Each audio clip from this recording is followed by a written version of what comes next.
You stand in your hallway on a cold February morning in 2026, mug of tea warming your hands, looking at the framed photos on the wall you painted yourself, remembering the day you collected the keys to this Victorian terrace and felt that surge of pride because this was yours.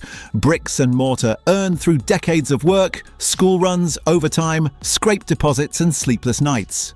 You survived the financial crisis, you survived the pandemic, you survived soaring mortgage rates, and now the house feels solid beneath your feet, the boiler humming, the radiators ticking as they heat, your safe place in a country that feels increasingly unstable. Then it happens. A brown envelope lands on your doormat. You tear it open and see the words Energy Performance Certificate, Band E, Upgrade Required, Future Lending Subject to Conditions. Welcome to the EPC Wealth Grab of 2026. You thought that certificate was paperwork you filed away when you bought the house. Routine, forgettable, now it has teeth. Under the Energy Efficiency, Private Rented Property, England and Wales Regulations 2015. It is already illegal to rent below Band E, and ministers have made clear they want Band C by 2030. Lenders are aligning with net zero targets, slashing the carbon intensity of their loan books, and you are the collateral damage. You think you are safe because you are not a landlord. You are not. Major banks are already offering green mortgage discounts for A and B rated homes while quietly tightening criteria for older stock. The algorithm flags your property. If your fixed rate ends this year and your EPC sits at D or E, you could face higher rates or be pushed onto a brutal standard variable rate. This is where the cruelty of the system truly shines. Frozen thresholds since 2021 have already dragged millions into higher tax bands through stealth tax. Bankrupt local councils issuing Section 140 notices are hunting for revenue. And now your walls, your windows, your loft insulation become another extraction point. Moving a Victorian terrace from E to C can cost £20,000 or more. Double glazing, external wall insulation, heat pumps that grants only partly cover. And if you cannot prove every upgrade with paperwork, the RDSAP software simply ignores it. The trap snaps shut quietly, bureaucratically, efficiently. Before we go further, subscribe. Not for vanity, for protection. Because we are fighting a system that tracks, scores, and prices your home, and your support is our shield. In 2026, this is not about the planet versus the homeowner. It is about policy colliding with reality, about institutions recalibrating risk while you carry the cost. And the most dangerous part is this. Enforcement and lending rules are evolving faster than most homeowners realize, and by the time you discover how exposed you are, the options may already have narrowed. You now understand the EPC rating is not paperwork, but leverage, and in 2026, leverage is everything. What you have not seen yet is how closely the system watches. You assume an assessor visits when you sell or rent, and that is the end of it. That is the comfortable myth. The reality feels different. Councils are increasingly cross-referencing EPC registers with land registry data and tenancy deposit schemes to identify properties below target bands. Lenders feed property-level data into central risk models as they chase net zero lending commitments. The algorithm flags your property not because you did anything wrong, but because it sits in a postcode cluster of low-efficiency Victorian stock. That is step 1. Step 2 is data layering. Smart meter consumption profiles, open banking affordability checks, credit reference agency files, even retail finance agreements for boilers or glazing can be stitched together to build a picture of whether upgrades have occurred. Step 3 escalates further. Some councils are piloting aerial thermal imaging to map heat loss street by street. You cannot see it, you will not be warned. But the heat signature of your roof tells a story. By the time you apply to remortgage, the lender already holds a risk score against your address. And this is where the damage begins. Take Martin, a widowed father in Leeds, fixed rate ending in August 2026. His terrace is Band D. He owes £185,000. He expects to refinance at 5%. Instead, 2 mainstream lenders decline unless he provides an upgrade plan to reach Band C within 5 years. The quotes come back at £24,000 for insulation and heating changes. He does not have £24,000. He stays with his existing lender and rolls onto a standard variable rate at 7.4%. His monthly payment jumps by £312. Over 12 months, that is nearly £3,750 extra. Pure interest, no capital reduction advantage, just penalty pricing because his walls are inefficient. You think that is temporary. It is not. If future regulation bites harder, that property becomes less liquid, less attractive to buyers factoring in retrofit costs. Estate agents whisper about a two-tier market. The trap snaps shut slowly. And here is the myth that will hurt you most if you cling to it. You believe this only affects landlords. That is dangerously wrong. The Energy Act 2011 empowered minimum standards in rented property, but nothing stops lenders from pricing environmental risk across all owner-occupiers. There is no legal right to a competitive remortgage. No statute guarantees you access to the cheapest rate. In 2026, with frozen thresholds squeezing incomes and councils desperate for revenue, institutions optimize for carbon metrics and capital ratios, not for your comfort. You think you are insulated because you own and live in your home. You are not. You were told this only bites landlords and that as an owner-occupier you can relax. But let us dismantle that myth properly because comfort is expensive in 2026. The law does not promise you a cheap mortgage. It never has. Under the Financial Services and Markets Act, 2,000 lenders price risk as they see fit. And if carbon intensity becomes a balance sheet liability, they adjust your rate without asking your permission. There is no appeal to fairness. There is no statutory cap on environmental pricing. When banks commit to reduce portfolio emissions, they do not absorb the cost. They pass it to you. Imagine your home is worth £300,000 and you owe £200,000. At 5% over 25 years, you pay roughly £1,169 a month. Push that rate to 7.5% because your EPC sits at D, and suddenly you are paying about £1,478. That is £309 extra every month. Over 5 years, that is more than £18,000 drained from your household. That is almost the cost of the upgrade itself. Except you never improve the property, you simply feed the system. This is where the cruelty of the system truly shines.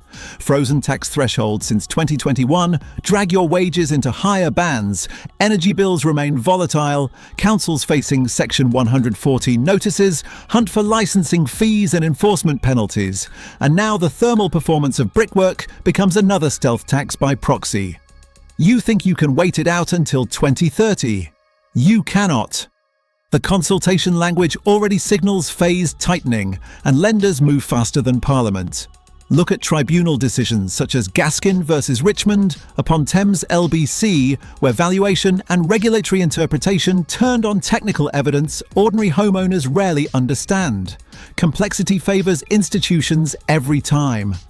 Push the worst case further. Suppose you cannot refinance and you miss payments because that higher standard variable rate crushes your cash flow. Arrears accumulate. Default markers hit your credit file. The algorithm flags your property. Again, this time as distressed collateral. The trap snaps shut completely. Repossession does not begin with a knock, it begins with mathematics. And when you finally sell, buyers discount £25,000 for anticipated retrofit works. Equity evaporates. Retirement plans shrink. Stop. Take a breath. You do not have to be a victim of this system. The law has boundaries, and when you know them, you become far harder to exploit. Here is your EPC survival guide for 2026, and strategy 1 is what I call the paper shield offensive.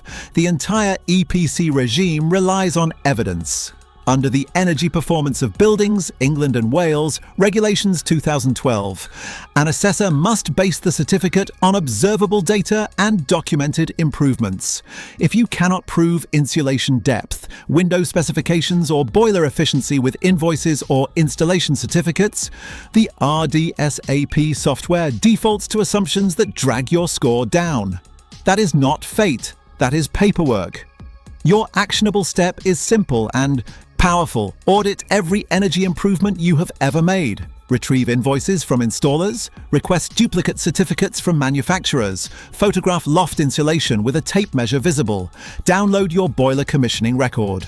Then commission a fresh EPC assessment and stand present during the survey to supply evidence in real time. In plain English, you force the system to score the house you actually have, not the one it assumes. Homeowners routinely gain 5 to 10 SAP points through documentation alone, sometimes lifting a D to a high C without spending £20,000. The emotional payoff is immediate. Instead of feeling hunted, you become prepared. Instead of accepting a label, you interrogate it. You think you are powerless because the algorithm feels faceless. You are not. Data built your risk score, and data can improve it. Do not panic.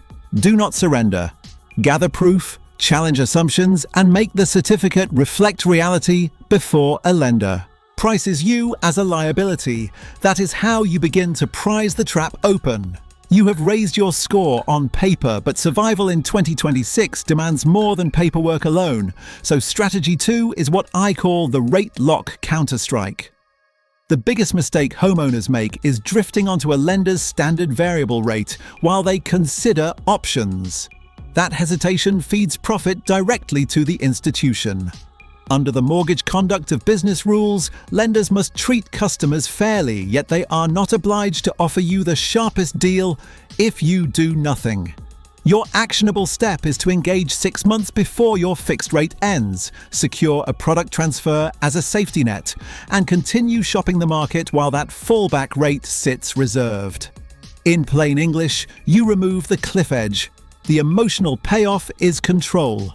Strategy 3 is the data defense appeal. If a lender or council relies on automated decision-making, UK GDPR Article 22 and the Data Protection Act 2018 give you the right to meaningful human review where decisions produce significant effects. When the algorithm flags your property and tightens terms, you request the data used, challenge inaccuracies, and demand explanation of the logic involved. You force transparency into a process designed to feel opaque. Your step is to submit a subject access request, obtain your property level risk assessment where possible, and correct errors before they calcify into higher pricing. The payoff is empowerment. You are no longer a silent data point. Strategy 4 is the retrofit leverage plan for those already cornered. If you cannot fund £20,000 up front, explore staged improvements that target the highest SAP gains per pound. Loft insulation, heating controls, draft proofing often deliver disproportionate scoring benefits compared with full external wall insulation. Under the Energy Company Obligation Scheme, suppliers must fund certain measures for eligible households, and councils increasingly coordinate group buying initiatives. You negotiate. You combine. Grants with low-cost borrowing rather than defaulting into punitive mortgage rates. If the worst has already happened and you sit on a punishing variable rate, you document affordability stress and request forbearance options before arrears spiral. Repossession begins with silence. You break that silence early. Now step back and see the wider picture. The state sets carbon targets, lenders chase portfolio metrics, bankrupt local councils chase revenue, and you stand in the middle, punished for living in the kind of solid Victorian home that built this country.